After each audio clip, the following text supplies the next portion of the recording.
Hey guys, today I'm going to talk to you about the Byzantine Empire, specifically under the rule of Justinian, from 527 to 567, and how Justinian and Theodora expressed their power through art.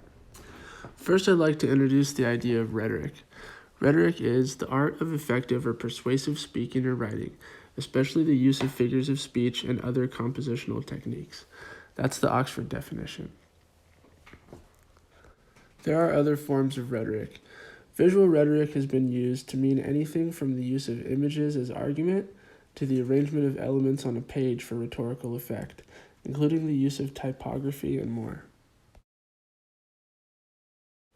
Although it's not exactly clear when this church was started or finished, author and historian Brian Croke, in his journal to the trustees for Harvard University, says that the church St. Sarahues in Bacchus, which was once the mansion of Justinian and Theodora, was planned and at least commissioned, if not largely completed, before the death of Emperor Justin. And because of this, Justinian could be assured of one day becoming sole emperor in succession to his uncle. It's clear from this quote that churches were used as a tool to gain political power. This is one of over 30 churches in Constantinople that Justinian is responsible for building. The structure of the church itself serves as a symbol of Justinian's power. This is the Basilica of San Vitale, located in Ravenna, Italy, and constructed from the year 527 to 547. This church serves as a good example of rhetoric. Ravenna was far west from the capital Constantinople, so Justinian and Theodora never actually visited Ravenna. The church was just meant to serve as a symbol of their power. The mosaics inside San Vitale represent Theodora surrounded by the imperial court. She is wearing jewels and is the most prominent in hierarchical scale. This image would serve as a means to validate Theodora's power as a ruler. She's depicted holding a chalice of wine for the Eucharist, but most importantly, she's depicted with a golden halo. Justinian is depicted wearing purple, the color of the throne. On his right side are officials wearing purple and his soldiers. The religious figures on his left, along with Bishop Maximian, are holding religious paraphernalia. Justinian himself is holding a bowl of bread for the Eucharist. Justinian is also depicted with a golden halo around his head. In an essay on the psychology of religious art by clinical psychologist Benjamin Biet-Halami, posted by the MIT Press, Biet-Halami argues there are two major roles in art, the role of the creator and the role of the audience. And concerning on the role of the creator in art leads to the study of artistic motivation. Religious myths are fantasy, which has been created to serve the needs of both the creator and the audience. Above Justinian and Theodora is an image of Jesus sitting on earth surrounded by angels.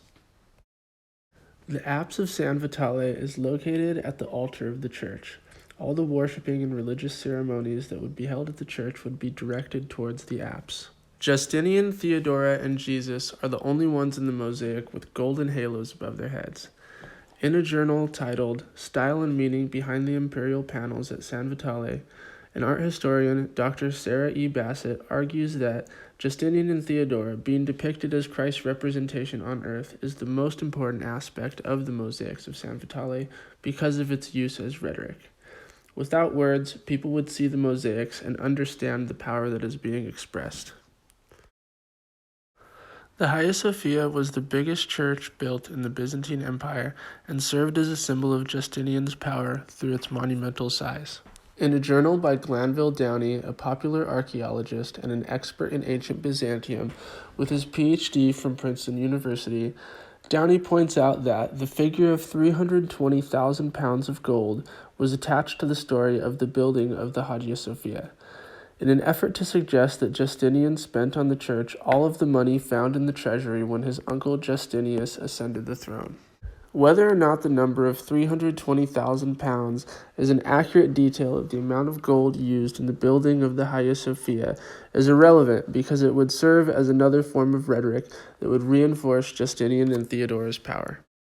Justinian commissioned a historian of the time, Procopius, to write The Buildings, which was a book that represented Justinian as a philosopher king. Upon Procopius's death, an unpublished book was found titled The Secret History, which told the truth about Justinian as a ruler. What Procopius tried to do is negate some of the power that Justinian and Theodora had gained through art. Procopius gives us a reason to doubt that the mosaics of San Vitale and the Book of the Buildings are any accurate representation of Justinian and Theodora as rulers. Assuming that the secret history is an accurate representation of Justinian and Theodora, this would only prove the idea that they had the mosaics of San Vitale commissioned in order to misrepresent them in a positive light to better serve their public image, which goes to prove that Justinian and Theodora were masters of rhetoric and using art as a means to express their power.